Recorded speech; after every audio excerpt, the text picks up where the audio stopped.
Happening right now, the Department of Justice, has filed charges against 3 people in what it calls the largest hack of U.S. financial institutions in history. Let's take a listen. The defendants allegedly stole personal information for over 100 million customers, including 83 million customers from one bank alone, the single largest theft of customer data from a U.S. financial institution ever. That bank was JPMorgan Chase, as it has disclosed itself.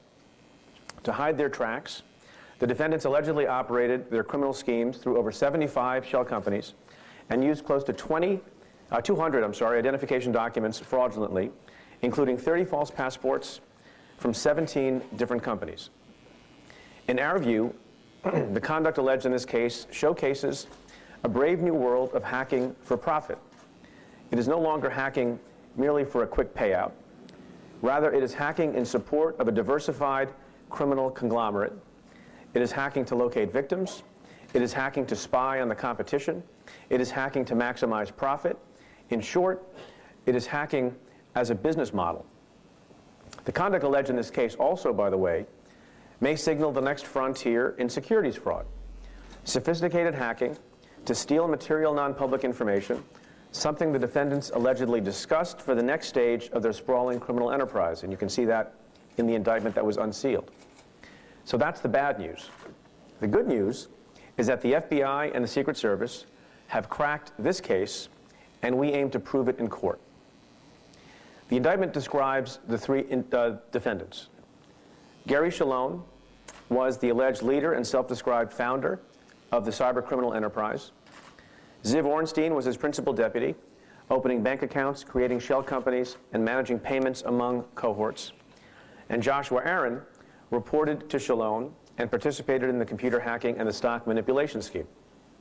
Together, these defendants used cyber hacks into major global businesses to help advance several different criminal schemes. All right, you're listening to a press conference there given by the Department of Justice, and what they're talking about, 9 U.S. companies that were targeted in a series of attacks from 2001 to mid-2015. More than 100 million people's personal data stolen. The hackers used the stolen information to make money off of their victims by targeting people for various stock-selling schemes and among other things. Our Justice reporter Paula Reid is in Washington with the latest. Paula, what can you tell us about the suspect and the suspects, I should say, and the charges? Vlad, this is really remarkable. This is the first time the Department of Justice has actually named the suspects in the massive cyber attack against JPMorgan last year.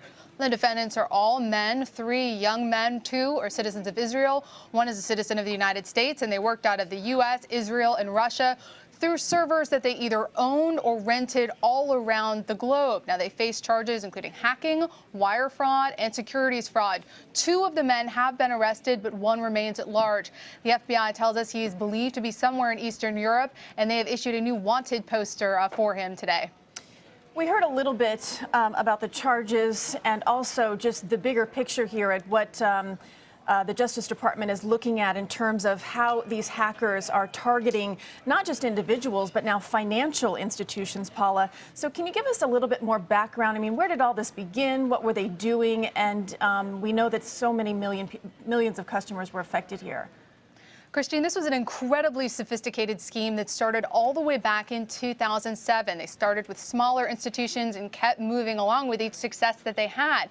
What they did is they targeted financial institutions because they were looking for information about people who were already conducting financial transactions. Once they hacked in and got personal identifying information about these customers, then they reached out to those people. They targeted them in different stock schemes. So they either encouraged them to buy certain stocks or sell certain stocks in these schemes, and that is how they made money. So much like many different companies, very legally, try to find people who are already interested in their particular product or their particular industry. These hackers went after people who were already conducting financial transactions so that they could encourage them and manipulate them because they already had all their personal information into conducting transactions with them. That's how they made all their money. And Paula, we know that JPMorgan has announced that they were one of the victims here.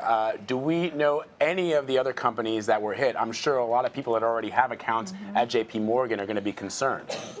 Absolutely. I mean, we've known about this hack for a long time, but JPMorgan confirms that they are victim one in this case. The Department of Justice has a policy of not naming victim companies in hacking cases because they want to encourage businesses to come to them early on and not worry about bad publicity so that law enforcement can stop the hack and hopefully mitigate the consequences. So while the Department of Justice doesn't name the companies, they sort of leave a trail of breadcrumbs with the facts, and we've reached out to companies that we believe were victims, but we're waiting for them to confirm before we report them.